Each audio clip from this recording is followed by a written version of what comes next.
ননের ভেতর আল্লাহ জানিয়েছেন সিংহায় ফৎকার দেওয়ার সঙ্গে সঙ্গে যত রকমের সম্পর্ক তোমার সাথে দুনিয়ার মানুষের ছিল, যত রকমের সম্পর্ক বলতে এখানে পারিবারিক সম্পর্ক আছে, রক্তের সম্পর্ক আছে, বিবাহের সম্পর্ক আছে, দলীয় সম্পর্ক আছে।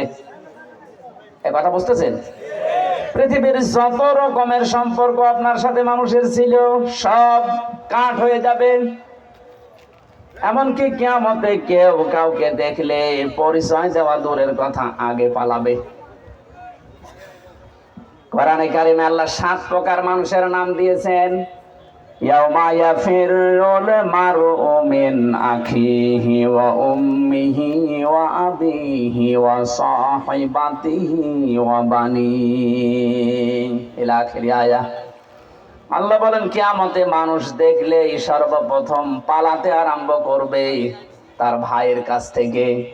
প্রশ্ন আসতে পারে, পৃথিবীতে ভাইয়ের চাইতে আপনজন আছে মা, মায়ের নাম আল্লাহ কেন দিলেন না প্রথমে? জবাব দিয়েছেন মুফাসসিরিন ইকরামে ভাবে, পৃথিবীতে আপনি যদি অন্য কোনো জায়গায় গন্ডগোল করেন, যদি দোষ আপনারও থাকে, ভাইয়ের কাছে আসলে দেখবেন দোষ আপনার। এমন অনেক ভাই আছে নিজের ভাইয়ের দোষ জানার পরও প্রতিপক্ষকে মারার জন্য উদ্যোগ নেয়। ওর ভরসা যেহেতু ভাইয়ের উপরে ছিল, এজন্য আল্লাহ ভাইয়ের নামটা আগে দিয়েছেন। ইয়াফিরু এ শব্দের শাব্দিক অর্থ হচ্ছে মাজা তুলে দৌড় দেওয়া। সাপে তাড়লে মানুষ যেভাবে দৌড়ায়, বাঘে তাড়া দিলে যেভাবে দৌড়ায়, পুলিশ দেখলে যেভাবে দৌড়াতাম, এখন আর দৌড়ানো লাগবে না।